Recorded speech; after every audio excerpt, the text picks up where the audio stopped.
ঈশ্বরের ধন্যবাদ হোক, ঈশ্বরের নাম উচ্চীকৃত ও গৌরবান্বিত হোক। আমি রেভারেন্ড পার্থ চ্যাটার্জি আবার একবার প্রভুর মহা অনুগ্রহে আপনাদের সকলের সম্মুখে তার সুন্দর মধুর বাক্য নিয়ে এসেছি, যাতে আমাদের হৃদয়ে প্রভুর বাক্যে কানায় কানায় ভরে ওঠে এবং আমরা সেই বাক্যের আলোকে দিন প্রতিদিন যেন সুন্দরভাবে পথ চলতে পারি। ঈশ্বরের যে বাক্য আজ আপনাদের সকলের সঙ্গে শেয়ার করে নেব, সেটা আমাদের এই মডার্ন লাইফে খুব কমন, এবং সেটাকে আমরা বলি স্ট্রেস বা ওয়ারিজ। আর এই স্ট্রেস বা ওয়ারিজ আমাদের এই আধুনিক জীবনের অনেকটা অংশকেই উইপোকার মতো খেয়ে নষ্ট করে দেয় এবং আমাদের জীবনকেও অনেক সময় ভীষণ বাজেভাবে এফেক্ট করে।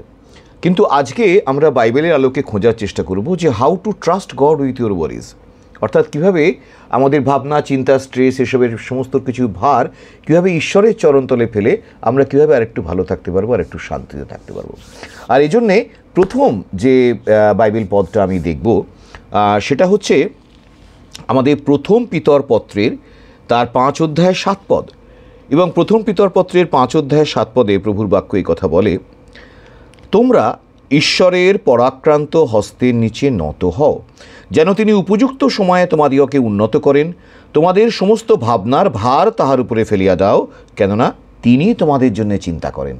যদি এই কথাটার মর্মার্থ আমাদের হৃদয়ে ঢোকে, তাহলে আমরা বুঝতে পারবো যে নাম্বার 1, আমাদের কি চিন্তা চলছে না চলছে সেসব নিয়ে শুধু যে আমরাই বিচলিত হই তাই নয়, আমরাই চিন্তা করি তা না, আমাদের চিন্তা সকল ঈশ্বরও চিন্তা করেন। ঈশ্বর আমাদের জন্য চিন্তা করেন কীভাবে আমাদের ভালো হবে, কীভাবে আমরা আরও সুন্দরভাবে থাকতে পারবো সেই জন্যে। এবং তিনি আমাদের সকল ভাবনা চিন্তা জানেন বলে তিনি এও জানেন যে হয়তো প্রাথমিকভাবে কোনো এক সময় আমাদের ভাবনা চিন্তাগুলো আমাদেরকে গিলে খেয়ে ফেলতে পারে, বাট যদি আমরা স্টেডফাস্ট ওয়েতে থাকি, যদি আমরা দৃঢ় থাকি, স্থির থাকি, তাহলে উপযুক্ত সময়ে তিনি তোমাদেরকে উন্নত করিবেন। অর্থাৎ একটা টাইম আসবে যে টাইমে ঈশ্বর আমাদের ভাবনা চিন্তা থেকে টেনে তুলে আমাদেরকে উন্নত করবেন, যদি আমরা আমাদের ভাবনার সমস্ত ভার তার উপরে ফেলে দিই। এই সঙ্গে সঙ্গেই যদি আমরা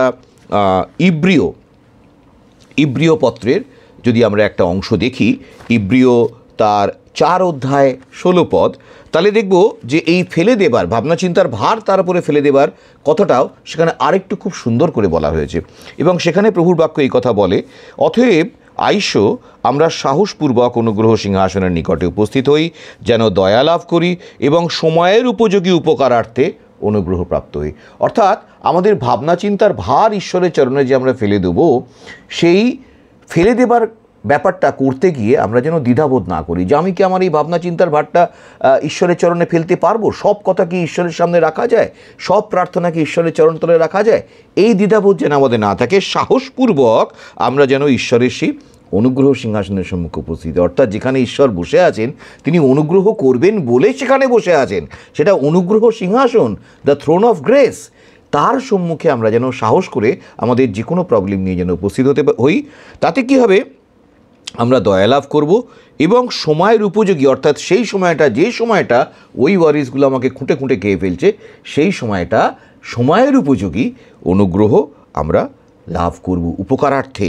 সেই সময়ে যেটা আমার উপকার করবে সেই প্রকারের অনুগ্রহ ঈশ্বরের অনুগ্রহ সিংহাসনের সম্মুখ থেকে আমি লাভ করব। ঈশ্বরের ধন্যবাদ হোক, ঈশ্বরের নাম উচ্চীকৃত ও গৌরবান্বিত হোক। তাহলে আমরা বুঝতে পারছি যে কীভাবে আমাদের সমস্ত কেয়ার, সমস্ত চিন্তাভাবনার ভার কীভাবে ঈশ্বরকে ফেলে দিতে হয়, এবং তিনি যে সকল সমস্যার সমাধানকর্তা, তিনি যে সকল দুঃখে তিনি যে দূর করতে পারেন, আমাদের সকল দুঃখকে তিনি যে দূর করতে পারেন, সেটা বিশ্বাস করে, তার যে অবিনশ্বরতা, তার যে ক্ষমতা, সেটাতে বিশ্বাস করে আমাদেরকে এগিয়ে যেতে হবে। এবং আমাদেরকে ভাবতে হবে যে ফিয়ার নট, ভয় করব না। এই যে আমাদেরকে বললো ভয় না করে অনুগ্রহ সিংহাসনের সম্মুখে উপস্থিত হতে, সেখানে এই ফিলিপিও পত্রে একটা খুব সুন্দর পদ আছে। ফিলিপিও তার 4 অধ্যায় এবং তার 6 পদে একটা খুব সুন্দর কথা বলা আছে, সেটা প্রভুর বাক্য সেখানে এই কথা বলে, কোনো বিষয়ে ভাবিত হইও না, কিন্তু সর্ববিষয়ে প্রার্থনা ও বিনতি দ্বারা ধন্যবাদ সহকারে তোমাদের যাচনা সকল ঈশ্বরকে জ্ঞাত করো, তাহাতে সমস্ত চিন্তার অতীত যে ঈশ্বরের শান্তি তাহা তোমাদের হৃদয় ও মন খ্রিস্ট যিশুতে রক্ষা করিবে। কোনো বিষয়ে ভাবিত হই না, ছোট বড়, অসম্ভব ভয়ঙ্কর বড়, কোনো বিষয়ে ভাবিত হই না, সর্ববিষয়ে প্রার্থনা করো, সর্ববিষয়ে বিনতি করো, সর্ববিষয়ে ধন্যবাদ করো, এবং তোমাদের কি প্রয়োজন, কি যাচনা, সেটা ঈশ্বরকে জানাও। তাতে কি হবে না, তিনি ধীরে ধীরে ধীরে ধীরে তোমাদের মন শান্ত করবেন, এবং যখন তোমাদের মন শান্ত হয়ে আসবে তখন দেখবে যে তোমরা নিজেদের হৃদয়ের ভেতরেই সেই স্ট্রেসটার, সেই সমস্যাটার সমাধান খুঁজে পাচ্ছ। আর একটা কথা হচ্ছে কি, আমরা খুব বেশি রকম আগামী দিনের দিকে তাকাই বলে আমাদের স্ট্রেস বাড়ে। সে বিষয়ে ঈশ্বরের বাক্য আমাদেরকে বলে মথি 6 অধ্যায় তার 34 পদে, কল্লকার নিমিত্ত ভাবিত হইও না, কেননা কল্ল আপনার বিষয়ে আপনি ভাবিত হইবে, দিনের কষ্ট দিনের জন্য যথেষ্ট। Live for the day, one day at a time, sweet Jesus. অর্থাৎ আমরা আগামীকাল কী হবে, আগামীকাল কী হবে, আগামীকাল কী হবে, এইসব ভাবতে ভাবতে আমাদের আজকের দিনটাকে আমরা নষ্ট করে ফেলি, ঘেঁটে ফেলি।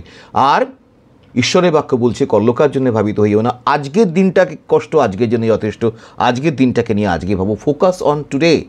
আর ঈশ্বরের বাক্য আরও বলে যে যখনই তুমি আজকের দিনটার জন্য বাঁচবে, তোমার সমস্ত ভাবনা চিন্তার ভার ঈশ্বরের উপরে ফেলে দেবে, তার ক্ষমতার ওপরে, ঈশ্বরের ক্ষমতার ওপরে তুমি স্থির বিশ্বাস রাখবে এবং কোনো প্রকারের ভয় করবে না, ভয় না করে ঈশ্বরের কাছে গিয়ে পৌঁছাবে, ঈশ্বরের চরণতলে। তখন অটোমেটিক্যালি তোমার সমস্ত স্ট্রেস, ওয়ারিজ আস্তে আস্তে চলে যাবে এবং বাক্য মনের অতীত ঈশ্বরের যে শান্তি, সেই শান্তি তুমি হৃদয়ে অনুভব করবে।